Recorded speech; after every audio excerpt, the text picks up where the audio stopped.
Yang pertama adalah pemikiran Muhammad Argon. Beliau lahir di Afrika.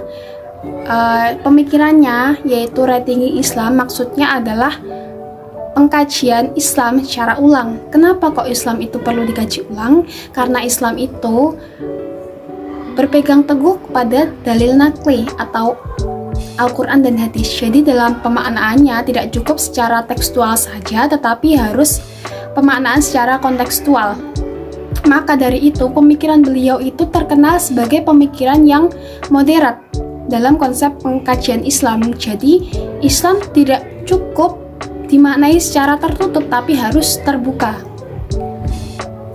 Perlu digarisbawahi bahwa beliau itu tidak merusak tatanan Islam, tapi membangun ulang tatanan Islam, kajian Islam. Jadi yang dimaknai ulang itu bukan sesuatu yang bersifat paten seperti akidah. Yang dimaknai ulang itu hal-hal yang bersifat muamalah, tentunya dengan pendekatan historis dan antropologis.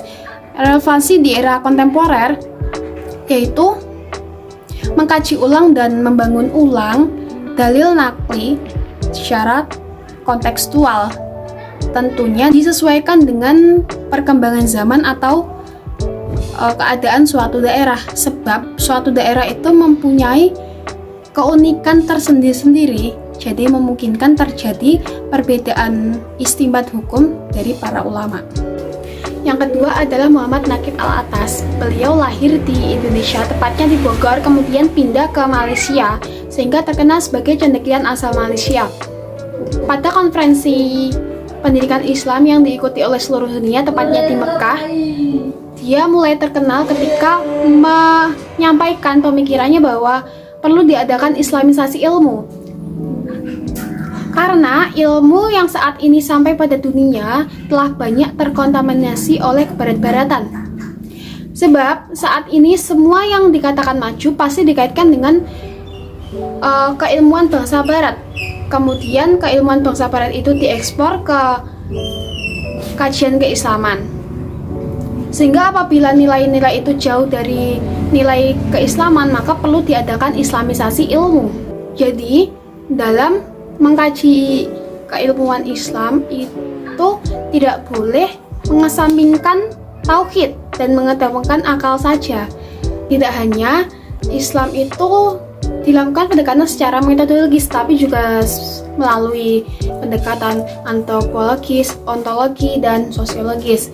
Relevansi di era kontemporer yaitu pentingnya islamisasi ilmu untuk membangun kesadaran visi para cendekiawan muslim di seluruh dunia bahwa keislaman tidak hanya bersifat historis saja, tetapi mampu relevan dengan kebutuhan zaman yang selalu berkembang. Contohnya, ketika Stein berubah menjadi Uwin, maka banyak berbagai keilmuan umum yang masuk dalamnya, relevan dengan kebutuhan zaman.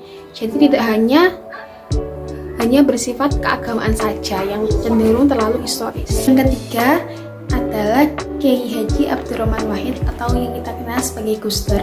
Gus Dur merupakan cendekiawan dari Indonesia yang lahir dan besar di lingkungan pesantren.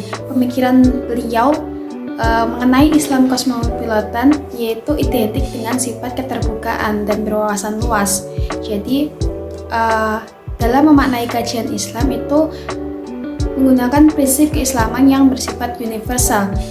Jadi gagasan Islam kosmopolitan sendiri itu merupakan kombinasi dari konsep keislaman secara normatif yang dikaji dari Al-Quran dan hadis serta secara historis yaitu melalui peradaban Islam. Dengan mengedepankan prinsip yang universal dan berwawasan luas menjadikan kita itu tidak berpikiran sempit terhadap perbedaan madhab atau agama lain. Jadi kita tidak mudah menyalahkan atau menuding agama lain itu sesat dan salah, sehingga menjadikan kita menjadi lebih toleransi dan bersifat inklusif. Relevansi di era kontemporer yaitu umat Islam mampu berkehidupan agama secara elektik. Dalam artian itu mampu memilih sumber yang paling benar dan mengedepankan toleransi baik dalam masyarakat plural dan bangsa yang majemuk. Selanjutnya, cendekiawan muslim dari Indonesia, yaitu Muhammad Amin Abdullah, yang terkenal dengan pemikirannya yaitu integrasi interkoneksi keilmuan. Menurut Amin Abdullah, keilmuan itu tidak dapat dipisah-pisah. Semuanya itu saling terikat. Mengenai dikotomi keilmuan yang memang sudah tidak dipisahkan dari perkembangan peradaban Islam, itu membuat kajian keilmuan Islam itu menjadi terpisah-pisah. Ada ruang gerak yang membatasi antara keilmuan dunia dan keilmuan keagamaan. Jadi oleh sebab itu Muhammad Amin Abdullah menyampaikan pemikirannya untuk mencoba menghilangkan dikotomi keilmuan yang ada dalam kajian keilmuan Islam.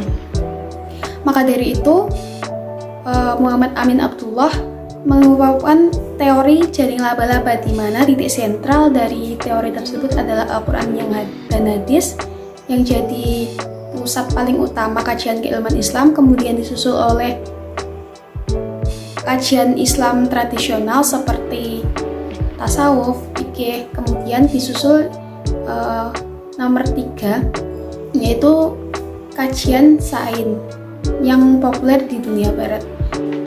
Jadi menurut Amin Abdullah, semua keilmuan yang ada di dunia ini, baik keilmuan tradisional maupun saintik barat, itu saling berintegrasi dan interkoneksi, saling berhubungan dan saling berinteraksi, baik itu kajian keilmuan keagamaan maupun dunia.